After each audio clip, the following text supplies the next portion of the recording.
Peter Hammill, zanger, songwriter, maar vooral poet. Misschien is Peter Hammill wel degene die de mooiste love songs ooit geschreven heeft. Hij heeft inmiddels meer dan 20 soloalbums uitgebracht, waarvan onlangs de laatste, getiteld Roaring Forties. Op 1 november jongstleden gaf hij een exclusief concert voor de VPRO in de studio van Paul Weyenberg in Amsterdam, waarbij een select publiek aanwezig was van grotendeels Hammill-bewonderaars. Eind 60er jaren al kreeg Peter Hammill bekendheid toen hij de cultband van de Graaf Generator oprichtte.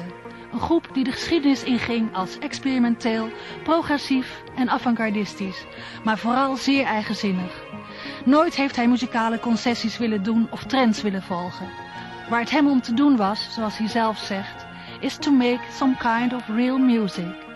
Hij was altijd een man die extreme aantrok. Of mensen waren idolaat van zijn muziek, of verwierpen het keihard. Een angstvallige gelijkenis met deze kenmerken vertoont zanger-songwriter Edward Caspel, oprichter van de legendary Pink Dots. Hij volgt Hammill al sinds de jaren 70 met grote belangstelling. Hij beschouwt hem als een belangrijk inspirator. Het leek ons een aardig idee om deze twee gelijkgezinde artiesten met elkaar van gedachten te laten wisselen. Dus voor u gaat luisteren naar een optreden van Peter Hammill, hoort u hem eerst in gesprek met Edward Caspel. Hello, Peter. Hi there.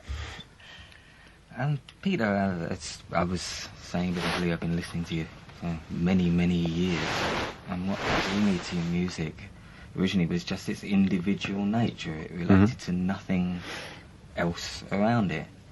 So I was quite shocked a year ago to have an invitation to contribute the track to a Peter Hammill tribute cassette. I must admit, I refused. I hate tribute cassettes. I hate tribute albums.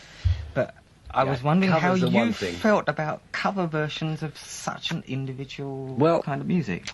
I mean, actually, in principle, I don't mind them at all, because there are kind of the two parts of the process. There's the songwriting, which I know ends up being individual, but it makes sense to me. You know, I don't deliberately go out of my way to be left field or what have you. And then there's my performance in whatever form it comes out, be it solo or band or what have you. And I often think that there are loads of songs in the catalogue that I could see other people doing, in fact.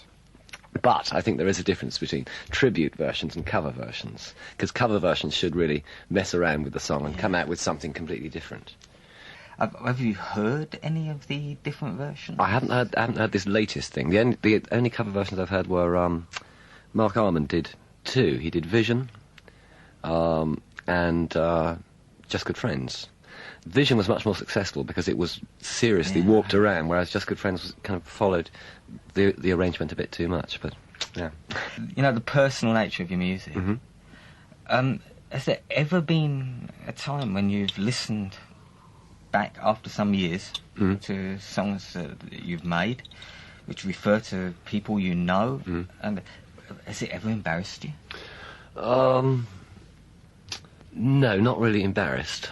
I mean, obviously, you know, one gets older and doesn't write about the same thing, so there are things, you know, maybe that I wrote when I was 18 or 19 that aren't part of my psyche or my attitude now. But embarrassment, no, not really. Another part of the process, I think, is as time goes on, things become less autobiographical rather than more. You know, there's obviously it's the business of becoming a writer more.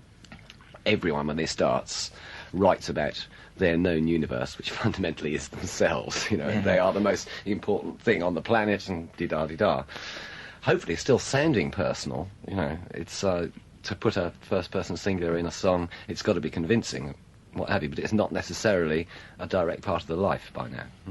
Normally when I introduce people to your music, they run screaming from the room. This is well, it's one or the other. I mean, especially as I usually introduce them with, I play them Gog Magog in camera. Yeah. Actually, it's a 90% failure rate. Yes. No, success rate. Oh, really? Actually, you know, I admit people who sort of come into my musical room, they know that they're going to get a musical universe that they might find a little hard to deal with, but this is what I like to listen to, so either sit there or go. But I always wondered why you never continued that line of Magog. The pure concrete stuff, yeah? I thought it was amazing. I still kind of in the back of my mind at some time to do it. I do find it's actually harder to be as purely experimental as that these days. I mean, the other sort of experimental wing is all the stuff on the Future Now and PH7. Yeah. And it's because now, there's the whole world of samplers and sequencers and so on, and, you can get millions of sounds. I find it harder to be pure experimental, because all of that stuff, the Magog stuff, the Future Now, was all tape loops and so on, chopped up, very, very brutal, just using what kind of clay was to hand. Now, these days, you get the complete set of building bricks, and it's quite hard to but do it's that. still different. I mean, I find the samplers can never They can't do that. do that. Yeah, exactly. I mean, I think that's one of the most successful pieces of experimental music I ever heard. And I've listened to a lot, Yeah. like Pierre Henry, anything, every direction. But that still stands up, and it's so much, I think, out of its time. There were things 10 years later which attempted that and did not get there. Yeah. And that's why. Why you wonder why I don't get on and do some more, eh? It is in the kind of the back of my mind at some time to do that, but I think it will take a sort of a backward step in terms of the use of technology. And in order to do it, what I might have to do is say I can only use these instruments. I can only use this many tracks, this many instruments, and so on. When I discover I haven't got any songs or what have you, I might kind of dive towards that. Do you have much contact with your audience, really? You mean when I'm playing, or? Not when you're playing. I mean, outside. I remember a song like "Energy Vampires." And Well, that was a very specific song, and a very specific type of, and not just about me either. There's I get a lot of letters, obviously, which I'm afraid to say I'm very, very bad at replying to, unless it's something very, very unique, because otherwise you can spend your whole life writing letters. So I get kind of feedback from that.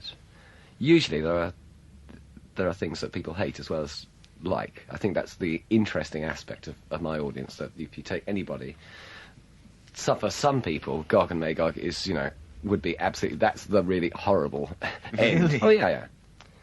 If I'm doing something, it is because I want to do it, and it seems right to me at the time, even if that's something that, at the moment, is not to their taste.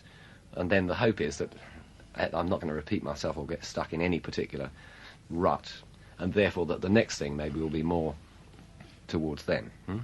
I mean, that's one of the things I really appreciate too. Like just in the last two albums, I see an incredible difference in the last two albums. Yep. The Noise, for me, was the most straight-ahead rock album you ever did. Yeah. It's not so much my kind of thing, but I can see why you wanted to do it. Yeah. But the Roaring Forties is like, you're playing around with it again, very much. Yeah, and exactly. What do you find that people... I had the impression that The Noise was the record that people embraced. I may be wrong. And I don't know about the reaction to the Roaring Forties yet, but... I think, there was a lot of divide among people about The Noise, also about Farships, particularly because both of these are, they're respectively the Calm and Loud series, which incidentally is, in theory, a continuing series, but who knows? There might be a series of one. I don't want to get trapped into saying, all right, it's an alternate year, so it's got to be a Quiet album. It was... people were quite polarised by the fact that fundamentally there was one mood on each of these discs.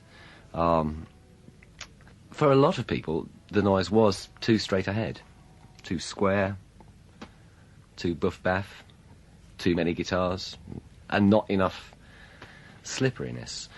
But, as always, the Roaring Forties is only capable of existing because I did The Noise and because I did Farship. Okay, what did you used to listen to? Before Aerosol Grey Machine, Yeah. right back to when you was a teenager? First things were blues, rhythm and blues, British beat groups, kind of order of Who, Animals, Kinks, that, brutal, the brutal groups, and basically Chicago blues, Hendrix, and Arthur Brown was a big influence on the early band. But there was this basic liking of noisy 4/4.